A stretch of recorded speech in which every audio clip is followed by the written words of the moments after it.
It began with a whisper that did not belong in her room. At precisely 3:11 a.m., she woke with the distinct sensation that someone had leaned down, pressed lips against the cracks of the floorboards, and spoken her name with deliberate cruelty. The sound was neither loud nor faint. It was directed. It slithered upward, curling into her ears as if the wooden floor itself had become a mouth. She did not move. She forced her breathing to slow, eyes locked on the ceiling. Every instinct screamed that acknowledging the voice would invite it closer. But then it came again, softer, stretched like someone savoring her name, repeating it with obsession. Her pulse drummed loud enough to make her feel deaf, yet the whispers sliced through the pounding, precise and sharp. The house should have been silent. She lived alone at the end of a red dirt road, the nearest neighbor lost behind a mile of citrus trees. Old houses creak, she told herself. Old houses shift. But creaking wood does not form syllables, and it certainly does not form her name. The boards under the bed flexed, bowing upward as though pressed by an unseen mouth. She nearly screamed, bit her fist instead, tasted iron and fear. The whispers multiplied. They layered and overlapped, male and female, childlike and ancient, each speaking with a throatful of dust. All hissed the same thing in a single braided line, rising until the plaster above her trembled. "We know you can hear us." Silence returned like a door clicking shut. She lay rigid, counting breaths. 47, 48, 49. When she reached 50, the mattress lifted, just a hair, as if something beneath the floor had exhaled. The room smelled faintly of wet soil and cold stone, the way old mausoleums smell in the morning. She whispered back before she could stop herself, "Who are you?" The answer crawled up through the seams. Not who, where. The word rolled around her ankles like fog. She swung her legs off the bed and pressed her bare feet to the boards. Heat pulsed there, an odd, living warmth like the underside of a sleeping animal. She jerked back, the warmth faded. Then, very carefully, she placed both feet down again. The boards answered with a soft, pleased sigh. In the returning hush she heard it, a distant, patient rhythm, not wind, not pipes. It was breathing, slow, hungry breathing coming from below. And beneath the breathing, the faintest scrape, like nails testing the underside of the wood, learning the shape of her weight. Morning did not undo the night. Sunlight only thinned it. She brewed coffee with trembling hands and drank it standing, refusing the chair that sat over the darkest set of boards. Every small sound in the kitchen seemed suddenly articulate. The kettle wheezing like a chest, the refrigerator humming in vowel sounds. She turned on the radio for company. The announcer's voice clipped in and out with static. And between the bursts she heard her name. Not truly spoken, but implied, as if the white noise had learned the curve of her syllables. She refused to be the kind of person who fled a house because of creaks and suggestion. She spent the day mapping the floor with chalk, drawing light X's where the boards felt warmer to her bare feet. By noon, a pale constellation dotted the hallway and bedroom, and she hated how the pattern resembled a path. She opened every window. She played music until the speakers fuzzed. She told herself the air would clear. It did not. Dusk found the chalk marks still faintly warm, as if the boards had sunned themselves from the underside. She pulled up a board near the hallway with a butter knife. It fought her like bone. Underneath lay dust webs and the pale shine of the house's ribs. She dug deeper until her fingers touched packed earth. Relief flooded her. Dirt, nothing more. She laughed at herself. Too loud, too long, wiped her hands, reset the plank, and convinced herself of a simple rule. Do not listen at night. The rule lasted until 2:57 a.m., when the floor rose in a slow swell that lifted her toes off the rug. She ran to the doorway, braced herself, and felt the tide pass under her toward the kitchen. The lights flicked once, twice, then held. The swell returned, crossing back toward the bedroom.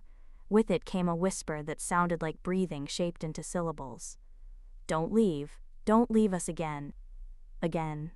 The word wedged behind her ribs. She had left other cities, other houses, other lives, but not this. She had not abandoned anyone under this roof. Yet the voices spoke with the certainty of family. She shouted for them to stop. The tide halted mid-haul as if crouching, listening. "Who are you?" she tried again, voice raw. "What do you want?" A single reply, so close to her ear she flinched. "Come back down." "I've never been down there." "Not the house. The where?" The lights dimmed to a coal glow.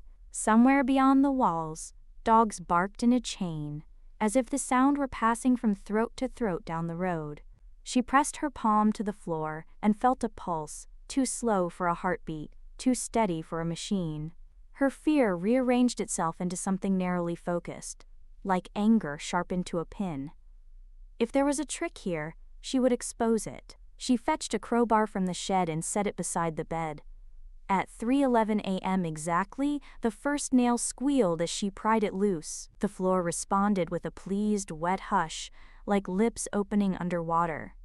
The house, she realized, had been waiting for her to ask the next question. She worked the crowbar under the second board and lifted carefully, expecting the dull drum of dirt. Instead, the smell hit first: damp stone, iron, and something sweet chemical that made her throat sting. A rush of air sighed upward, colder than the room, as if an elevator to a cellar had opened. The gap exposed not earth but a cavity, black and depthless, framed by joists slick with condensation. When her lamp beam fell in, the light crawled a few feet, then seemed to be swallowed. The whisper chorus gathered at once, not loud, coordinated. 100 mouths shaping a single welcome. "We knew you'd remember. We knew you'd return." She jerked the lamp away and the voices thinned to threads, like cobwebs snapping in wind. If light weakened them, she would use all the light she had. She dragged a standing mirror from the hallway and angled it to bounce the lamp deeper. The glass quivered in her hands as though it were gazing back. Faces rose. Not faces with features, not yet. Suggestions. Pale ovals, the idea of eyes, a smear where a mouth could be. They buoyed up on darkness, as if the cavity had water in it, and they were surfacing, reluctant and hungry. A child-sized shape pressed close enough that the suggestion of teeth resolved, too many, too narrow, like a book's pages bound inside a jaw. Laughter rippled up, threatening to tilt into sobbing. "You're not real," she whispered, even as the boards shook under her knees. "I didn't bury anyone." A voice answered with the firmness of a hand closing around hers. "You did, many times. You buried us with light and mirrors and explanations. You stepped across the seams and told yourself they were only seams. You starved us of attention and called it healing. But we grow in the places you refuse to look." The mirror clouded from the inside, frost feathering over the glass. Though the room was warm, she wiped it with her sleeve. Her face looked back, pale, fearful, tilted above a darkness that seemed to reach for her reflection as much as for her. She had the absurd thought that the gap did not want her. It wanted the version of her that only existed in mirrors. "Close it," she said aloud to no one. "Close it." The voices obeyed in the smallest possible way. They retreated a hand's breadth, leaving the opening perfectly shaped to fit a body. Beneath the retreat, a rhythm began.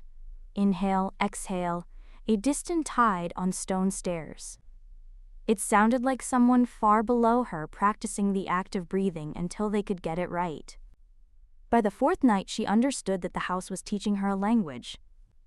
The swells in the floor were punctuation, the pauses were commas, the sudden drop in temperature was emphasis. She slept in bursts beside the crowbar, lamp burning until its filament glowed the color of bruised fruit. Each time she dozed, the same dream framed itself. A staircase made of ribs descending through soft dark, the treads breathing underfoot, the landings named after hours. 103, 219, 311. Like stations on a transit map written by bone. She woke to a new sound, singing. Not a melody, exactly, but the outline of one. Notes smudged with dirt, vowels half swallowed, consonants too sharp. The voices braided together into a hymn with no words, and the boards began to answer, vibrating faintly against her calves. She could not tell whether the song came from below or rose out of her bones. The lamp flickered. The mirror fogged and cleared, as if something were breathing on both sides. "We can't stay like this," she said to the room, which felt honest in a way talking to herself did not. "Either I seal it or I go down." "Down," the choir sighed, grateful. "Come back down." "What's down there?" "Home." She half laughed, half sobbed. Home had always been a moving target. She had lived in apartments and basements, spare rooms and borrowed attics, leaving before any place could learn her shape. Maybe that was why the word again hurt so much when they said it. Maybe she had been practicing this descent her entire life without knowing. She studied the cavity. It did not look large enough to accept a body. Yet each time she blinked, the edges crawled wider, as if encouraged by her gaze.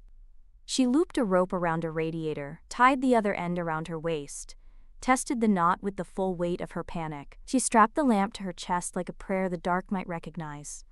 Before she swung her legs into the gap, she touched the mirror. Her reflection watched her with exhausted patience and, just for a second, smiled.